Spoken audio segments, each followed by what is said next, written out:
ప్రజా తెలంగాణ టీవీ న్యూస్కి స్వాగతం.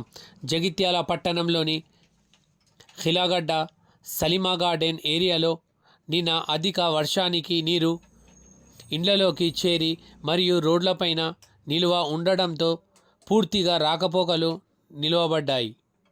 ఈరోజు మాజీ జెడ్పీటీసీ చైర్పర్సన్ దావసంత సురేష్ గారు సలీమా గార్డెన్ ఏరియాకు చేరుకొని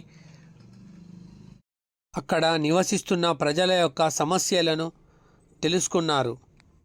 వెంట బీఆర్ఎస్ కార్యకర్తలు, నాయకులు రిజ్వాన్, ఫహాద్ సాబిల్, మోహన్, నుమాన్, రజీ తదితరులు పాల్గొన్నారు.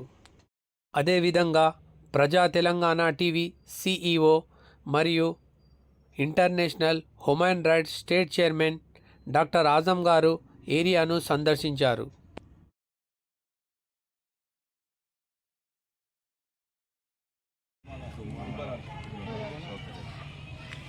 జగిత్యాల పట్టణంలో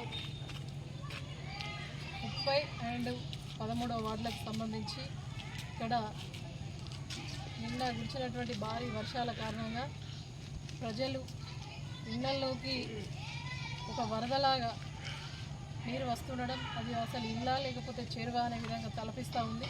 అక్కడ దుమాళ్ళ దుబ్బరాజు అనే ఇంటిలోకి పూర్తిగా కూడా నీరు రావడం, మరి ఆ వాటర్ ఫ్లో తోటి అక్కడ ఉన్నటువంటి వారి యొక్క ఇంటి యొక్క ఆవరణంలో వస్తువులు పూర్తిగా కూడా ధ్వంసం కావడం జరిగింది. వారిని మరి తక్షణమే ప్రభుత్వం స్పందించి వారికి ఆర్థిక సాయం అందించాలని చెప్పేసి మేమందరం నుండి 30 అండ్ 13వ వార్డు నుండి మా స్థానిక బీఆర్ఎస్ పార్టీ మా యొక్క లీడర్స్ అందరి పక్షాన కూడా మేము ప్రభుత్వాన్ని డిమాండ్ చేస్తూ ఉన్నాం. మరి అధికారులకు కూడా మాట్లాడడం జరిగింది. మరి ఎవరైతే పాడుపడ్డ ఇళ్లలో, శిథిలావస్థమైన ఇళ్లలో ఉంటారో వారికి మరి రిహాబిలిటేషన్, మరి వారికి డిజాస్టర్ మేనేజ్మెంట్ కింద వారికి ఆర్థిక సాయం అందించే ఒక పథకాన్ని కేసీఆర్ గారు ఉన్నప్పుడే వెంటనే అందించేవాళ్ళు. కాబట్టి ఇప్పుడు కూడా మేము వారిని వెంటనే ఆదుకోవాలని చెప్పేసి కోరుకుంటా ఉన్నాం. ఇది ఇప్పుడు కాదు, గత చాలా సంవత్సరాల నుంచి కూడా ఈ 13 వార్డులో ప్రాబ్లం ఉన్నది. ఇక్కడ ప్రజలు ఇండ్లు కట్టుకోవాలన్నా కూడా చాలా భయాందోళనకు గురయ్యే పరిస్థితి ఉంది. ఇండ్లు కట్టుకున్న తర్వాత ఇప్పుడు సలీమా గార్డెన్ అక్కడ నుంచి చూస్తూ ఉంటే దాదాపు 200 ఇండ్ల వరకు ఉన్నాయి. వాళ్ళందరికీ కూడా మరి ఒక డ్రైన్, అది వరద కాదు, చింతకుంట నుంచి అక్కడి నుంచి మరి మోరి వాటర్, గలీజ్ వాటర్ అంతా కూడా చేరి వాళ్ళ ఇంటి ముందటికి వస్తూ ఉంటే ఎంత దుర్వాసన కాకుండా ఇంట్లో ఉండే పరిస్థితి లేకుండా కనిపిస్తూ ఉంది.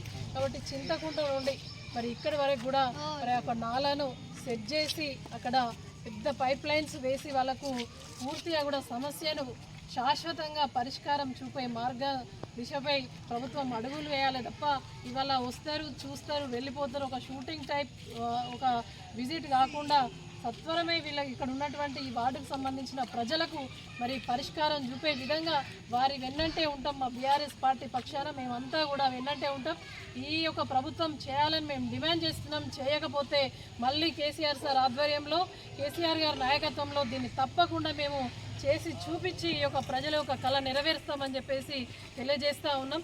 ఇప్పటికైనా కూడా ఇక్కడ గెలిచినటువంటి ప్రజాప్రతినిధులు మరి ఓట్లేమో దండుకున్నారు, కుర్చీలల్లో కూర్చున్నారు. కాకపోతే ఇటువంటి ప్రజల సమస్యలు వారికి పడతలేవో అర్థమైతే లేదు. కనీసం వచ్చి కూడా వాళ్ళను పరామర్శించి ఓ ధైర్యం చెప్పి వారికి ఏం కావాలి, మినిమం అవసరాలను కూడా గుర్తించడం లేదు.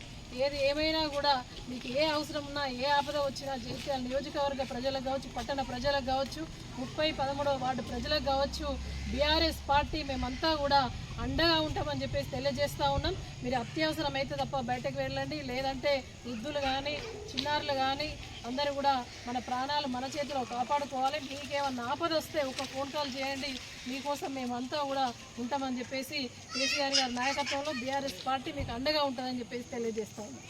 జై తెలంగాణ.